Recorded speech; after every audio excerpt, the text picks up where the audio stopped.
அன்பிற்குரியவர்களே, மகிழ்ச்சியின் இரகசியத்தை குறித்து நாம் பேசலாம்.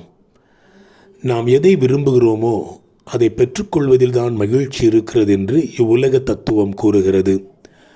நம்மிடம் இருப்பதை விட சொகுசு வாய்ந்த கார், அருமையான பங்களா, இன்னும் சிறந்த பொருட்கள், நாம் ஏற்கனவே பயன்படுத்துவதை விட வேகமாக இன்னும் திறம்பட அதையும் இதையும் செய்யக்கூடிய ஏதேதோ காரியங்கள், கருவிகள் ஆகிய அனைத்தும் நமக்கு அவசியம் தேவை என உலகம் கூறுகிறது. தொலைக்காட்சியில் வரும் விளம்பரங்களை பார்க்கிறோம், பத்திரிகைகளில் கண்கவரும் விளம்பரங்களை படிக்கிறோம். பார்த்ததையும் படித்ததையும் உடனே வாங்கிவிட வேண்டும் என்று துடியாய் துடிக்கிறோம்.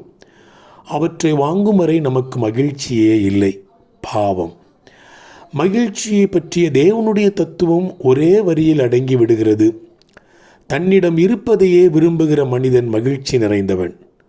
உன்னிடம் இல்லாததையே நீ பார்த்து கொண்டிருப்பாயானால் நீ ஒரு நாளும் மகிழ்ச்சியாய் இருக்கவே முடியாது. ஆனால் உன்னிடம் ஏற்கனவே இருப்பவற்றை எண்ணி பார்த்து நன்றியோடு இருப்பாயானால் வாழ்நாள் முழுவதும் மகிழ்ச்சியுடன் வாழ்வாய்.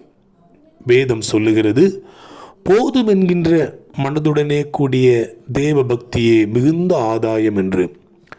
உலகத்திலே நாம் ஒன்றும் கொண்டு வந்ததுமில்லை, இதிலிருந்து நாம் ஒன்றும் கொண்டு போவதும் இல்லை என்பது நிச்சயம். உண்ணவும் உடுக்கவும் நமக்கு உண்டாயிருந்தால் அது போதும் என்றிருக்க கடவோம் என்று தீமோத்தேயுவுக்கு பவுல் எழுதுகின்றார். நாம் என்றென்றும் மகிழ்ச்சியுடன் இருக்க நமக்கு தேவையானதெல்லாம் உண்மையில் நமக்கு ஏற்கனவே இருக்கின்றது. நம்மிடம் கிறிஸ்து இருக்கின்றார், நமக்கு நித்திய ஜீவன் இருக்கிறது, நம்முடைய தேவைகளையெல்லாம் அருளிச் செய்வேன் என்று வாக்களிக்கின்ற வேத புத்தகம் நமக்கு உள்ளது.